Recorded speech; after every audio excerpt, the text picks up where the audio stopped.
Bismillahirrahmanirrahim. Rabbi shrahli sadri wa yassirli amri wahlul 'uqdatam min lisani yafqahu qawli. Assalamualaikum warahmatullahi wabarakatuh. Perkenalkan, nama saya Al-Musjan. Saya adalah salah satu mahasiswa dari IAIN Fatahul Muluk Papua. Saya dari Prodi PGMI, Pendidikan Guru Madrasah Ibtidaiyah. Baik teman-teman, pada kesempatan kali ini insya Allah saya akan menyampaikan salah satu materi yang akan dikemas dalam bentuk tausiah.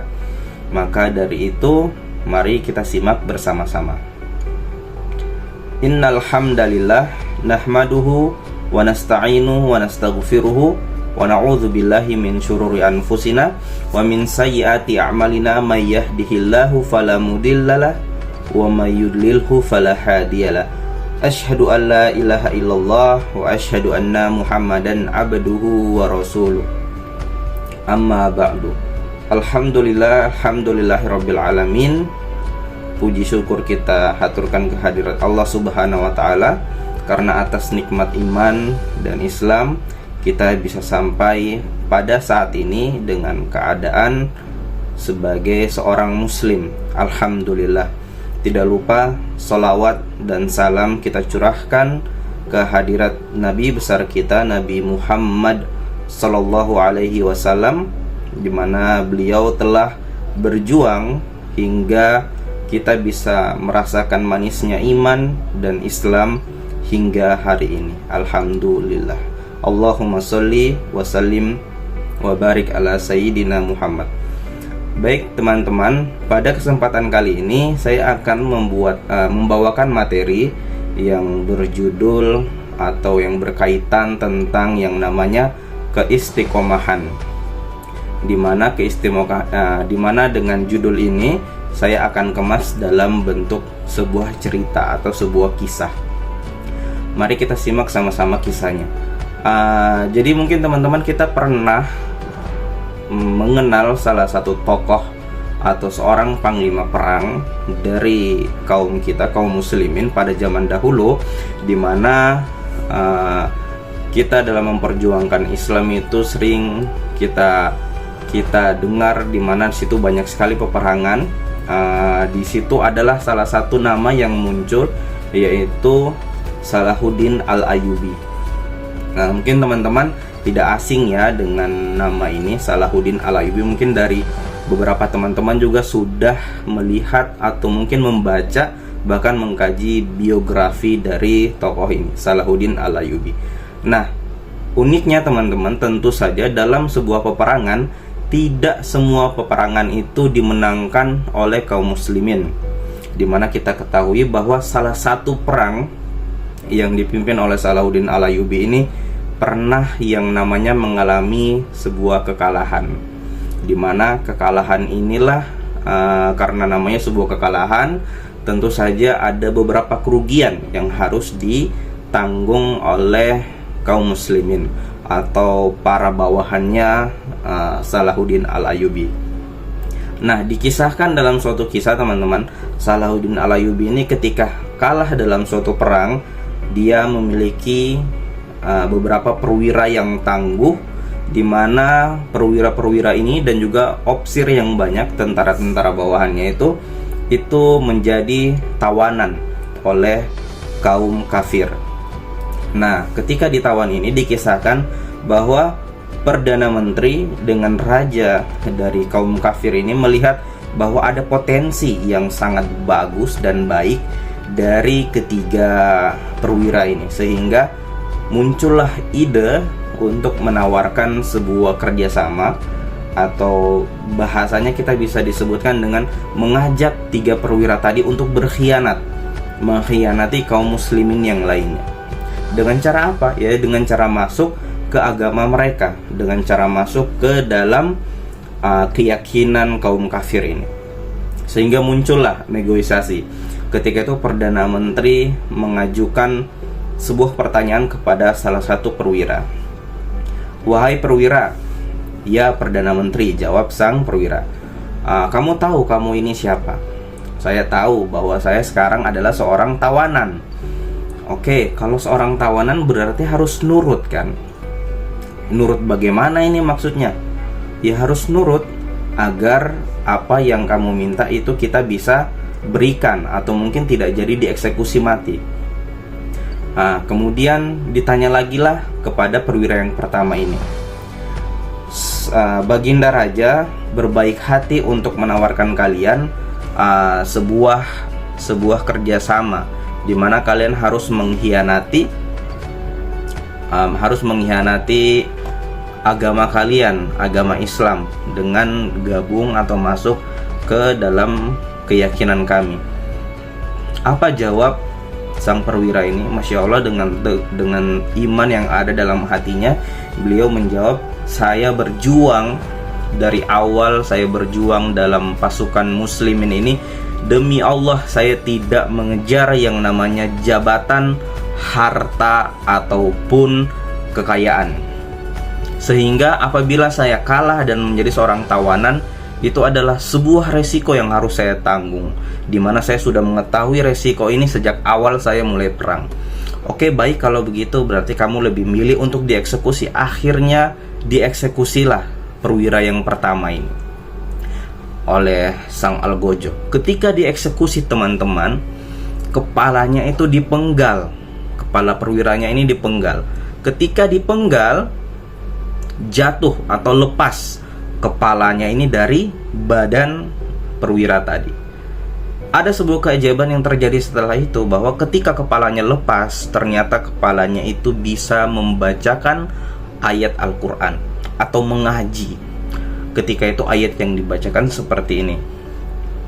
Ya ayyatuhan nafsul mutmainnah, irji'i ila rabbiki radiyatan mardiyah.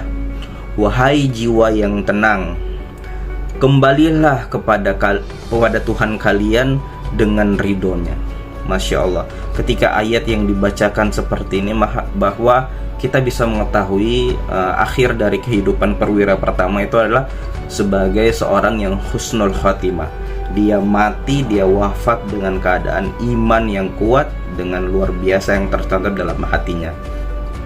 Selanjutnya tibalah giliran perwira yang kedua untuk ditanya. Ketika ditanya oleh sang Perdana Menteri, bagaimana perwira yang kedua? Kamu sudah lihat tadi teman kamu. Sudah, Perdana Menteri. Sudah bagaimana? Jawab sang perwira, sudah, kamu tuh jangan banyak omong. Kalau mau memang mengeksekusi saya, eksekusi sekarang. Luar biasa, ternyata perwira yang kedua ini lebih gila lagi daripada perwira yang pertama. Dia tidak mau diajak negosiasi. Kalau memang saya mau dibunuh, bunuh saat itu juga. Akhirnya disembelihlah atau dieksekusi oleh seorang algojo. Ketika dieksekusi, kepalanya putus atau lepas lagi dari badannya. Tapi setelah itu ada keajaiban yang terjadi oleh kepala perwira yang kedua ini setelah terpisah oleh badannya. Dia membacakan lagi ayat Al-Quran. Ayat yang dibacakan seperti ini. Wujuhu yawma idzin nadhirah ila rabbiha nadhirah. Wajah mereka pada hari itu berseri-seri. Mereka melihat kepada Tuhan mereka. Masya Allah, setelah kejadian ini, maka kita bisa menyimpulkan bahwa perwira yang kedua, dia kembali gugur sebagai seorang yang husnul khatimah.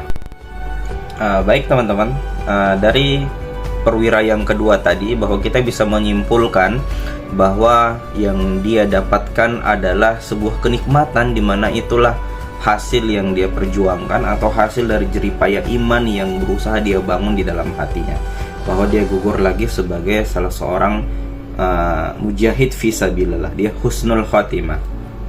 Kemudian kita lanjutkan, datanglah kesempatan bagi perwira ketiga untuk ditanyakan. Bagaimana perwira ketiga? Kamu sudah melihat tadi dua teman kamu ketika dia menolak apa yang ditawarkan oleh raja, bahwa konsekuensinya adalah dia dieksekusi. Kemudian menjawablah perwira ketiga ini, sudah saya pikirkan Perdana Menteri, Kalau saya pikir-pikir lagi, daripada mati kan lebih baik hidup katanya. Daripada tidak mendapatkan apa-apa kan lebih baik saya dapat apa-apa. Bahwa ini adalah salah satu sikap yang menyimpang atau melenceng dari apa yang ada pada akidah seorang perwira ketiga ini, bahwa dia rela ingin mengkhianati kaum muslimin yang lainnya, atau dia menerima ajakan dari sang raja kafir ini. Sehingga pergilah itu Perdana Menteri kepada raja dan memberitahu bahwa perwira ketiga ini ingin menerima apa yang ditawarkan oleh raja. Kemudian ternyata raja itu tidak langsung menerima perwira ketiga ini, karena dia berpikir, kok ada ya perwira ini tega-teganya teman-temannya yang lain itu mati-matian membela agama dan keyakinannya sehingga harus dieksekusi, tapi perwira yang ketiga ini malah menerima ajakan sang raja. Sehingga ketika dipikir-pikir, ini jangan-jangan kalau kita angkat jadi sebuah pemimpin di salah satu daerah, nanti dia akan mengkhianati kita sebagai musuh mereka. Kalau saya pikir-pikir, mendingan yang itu dieksekusi aja daripada nanti jadi benalu dalam kerajaan kita. Akhirnya Perdana Menteri pun menyampaikan bahwa dia akan dieksekusi, atau raja tidak akan mengangkat dia sebagai salah seorang pemimpin atau bagian dari kerajaan kafir. Kemudian perwira yang ketiga ini kaget. Wah, kalau mau dieksekusi saya mau masuk Islam lagi katanya. Ya udah, kalau kamu mau masuk Islam lagi silahkan. Akhirnya bersyahadat lagi lah perwira ketiga ini. Ketika mengucapkan kalimat syahadat, asyhadu lehernya ini macet teman-teman. Lehernya ini macet, tidak bisa melengkapi kalimat syahadat yang diucapkan. Terus berulang. Akhirnya karena habis kesabaran Perdana Menteri dengan Algojo yang ketika itu ada di dekatnya, akhirnya dieksekusilah perwira yang ketiga ini tanpa sempat mengucapkan 2 kalimat syahadat. Artinya apa? Dia gugur bukan dalam keadaan muslim atau memiliki iman di hatinya. Ketika lehernya itu dieksekusi, dipotong, terlepas dari badannya, ternyata lehernya itu masih bisa mengaji teman-teman, masih bisa membacakan ayat Al-Quran. Tapi ayat yang dibaca ini ternyata berbeda. Bunyinya seperti, afaman haqqa alaihi kalimatul azab afa anta tunqidhu man finnar.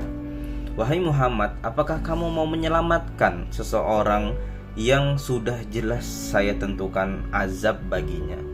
Afa anta tunqidhu man finnar. Apakah kamu mau menyelamatkan dia yang sudah jelas bahwa nasibnya itu ada di neraka jahanam? Maka dari ayat yang dibacakan oleh kepala yang sudah terpisah dari badannya, kita bisa menyimpulkan bahwa perwira yang ketiga ini mati bukan dalam keadaan mujahid atau bukan sebagai seorang mujahid fisabilillah, dan dia su'ul khatimah, mati dalam keadaan yang buruk. Bahwa maka inilah sebuah intisari yang bisa kita ambil, bahwa ternyata penting menjaga yang namanya keistiqomahan dalam kehidupan kita. Dalam berislam, dalam beriman, kita perlu senantiasa menyirami iman kita dengan nilai-nilai yang baik, sehingga keistiqomahan itu bisa tumbuh dan bisa tertancap dengan tegak, dengan pemahaman yang baik, sehingga ini bisa menyelamatkan kita di kemudian hari apabila zaman ini sudah berubah, sehingga kita tidak tergoda lagi oleh godaan-godaan yang semestinya kita tidak ada di situ sebagai seorang muslim. Baik teman-teman, mungkin itu saja yang bisa saya sampaikan atau bisa saya kisahkan kepada teman-teman, di mana pentingnya yang namanya sebuah keistiqomahan. Mudah-mudahan ada manfaatnya buat teman-teman. Apabila ada kelebihan itu datangnya dari Allah Subhanahu wa taala, dan apabila ada kekurangan itu datangnya dari diri saya pribadi. Saya mohon maaf. Syukron alafu minkum. Wassalamualaikum warahmatullahi wabarakatuh.